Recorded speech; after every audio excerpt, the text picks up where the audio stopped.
runs it down like yesterday's laundry as a high five from Brown and Weber. Unbelievable play, Mark Weber. And Mark Weber, we've talked about him being the new protege to Little Richard Brown. Well, Little Richard Brown still has a bag of tricks in his arsenal for a 1,000-year-old man. And you're seeing a trick that Brian Krebs you hadn't seen as his face bounces off the track at the hands of Mark Weber. Great job by one of the X-Men. You know, I would suggest perhaps that Richard Brown may have schooled Mark Weber. Remember, Weber's patented move had been to roll in bones. Granted, a lot of physical damage, but it always results in the opposing player passing him for a point. This time he held firm, did the damage to Brian Krebs. Krebs didn't get by. Great play by Mark Weber. Now, here's Jason McDaniel. This is the first time we've seen him on a Jam Air helmet. A lot of people felt he could be the wild card in this wild card matchup. He missed over half the year from a broken collarbone. People feel he's the fastest skater in all the WSL. And again, a great opportunity for the Hot Dice. Micah Martin now trailing his teammate. Jason McDaniel, you see, slows down, calls him up, wants to work some teamwork, tells Martin whatever play they're going to use, we'll see how it develops. But a great opportunity for the Nevada Hot Dice. And there it is right there again.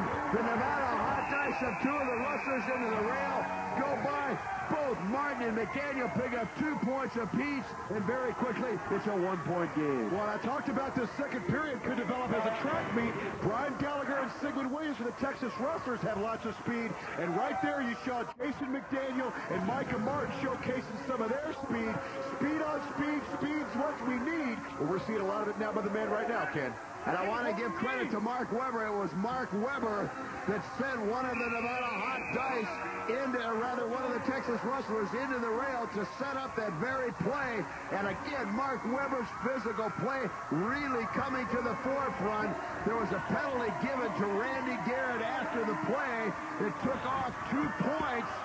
Otherwise, the Nevada Hot Dice would have picked up 6 and moved into the lead, but that's something they're trying to do right now, as that's number 35, Christian Savia, who goes into the railing, courtesy of Marcus Cabrera. Texas very quickly trying to get back in this one, or rather they've got the 1-point lead, and a great job of Marcus Cabrera. Comes around, picks up 1 point, very quickly cuts off the jam, but the lead goes back to 2 points for the Rustlers. Well, we get to see a good shot of Marcus Cabrera scoring a couple of points, but I'm wondering where Brian Gallagher is, Ken. He's been the spiritual leader. We saw him really take control, as there he is grabbing a jammer helmet on. They must be listening to me, but he really took control of that enforcer game the last time out when these Texas Rustlers shocked the world. He hadn't had one on so far. They might be using a different kind of a bait-and-switch strategy, Ken. Either that or perhaps Brian Gallagher just has a flair for the dramatic. Remember the last time the Rustlers skated that stunning upset over the Enforcers, it was the last jam of the period where Gallagher put big points on the board. Well, I'll tell you what, he might have a little flair for the dramatic, but this guy sets it up where he is running in a spot that suits him, and he always tries to take advantage of the other team.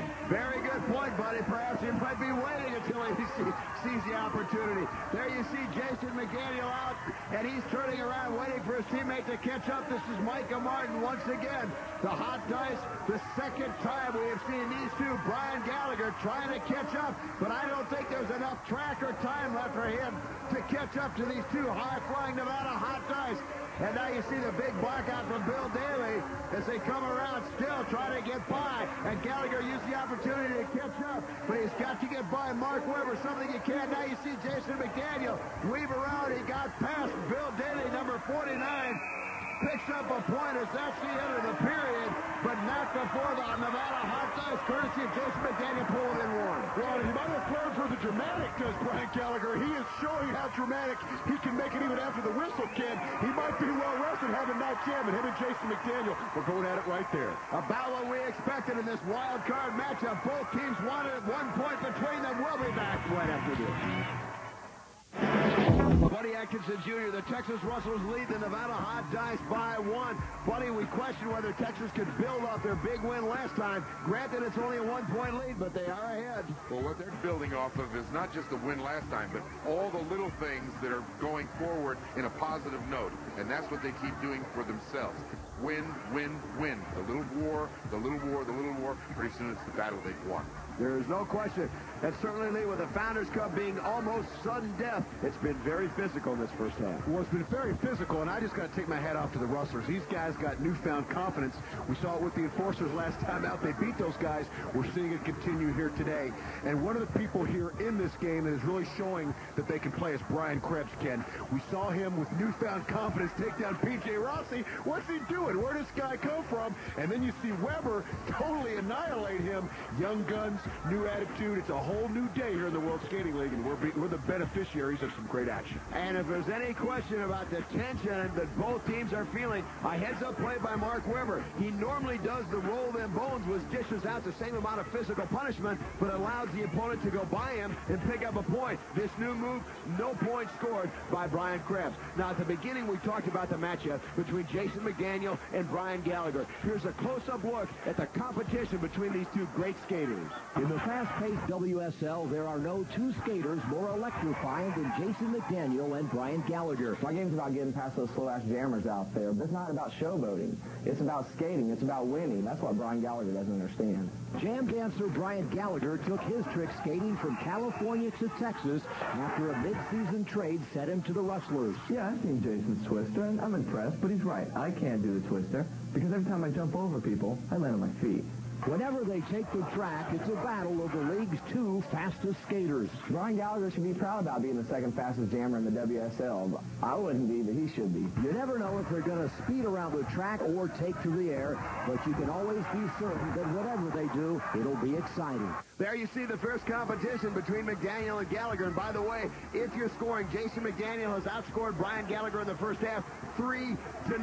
Now, Broadway Danny Wolf is standing by with Richard Brown. We'll find out if Brown is concentrating more on the Rustlers or getting at Mark D'Amato. Danny?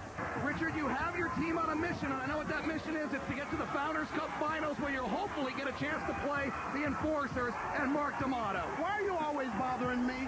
Yeah, we're on a mission. We're going to just wipe out these Rustlers. We're going to rustle out some cattle, and then I'm going after that backstabbing Mark D'Amato.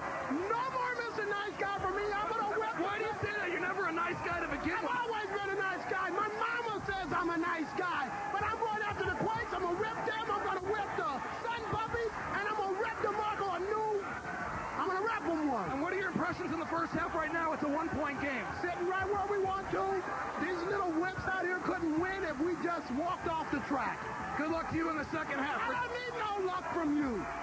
Now, no one has ever accused Richard Brown of lacking in confidence, but certainly the question begs to be asked, can he back those words up? We will find out as the Founders Cup tournament continues. Now, buddy, Jason McDaniel scored 3 of his team's 5 points in that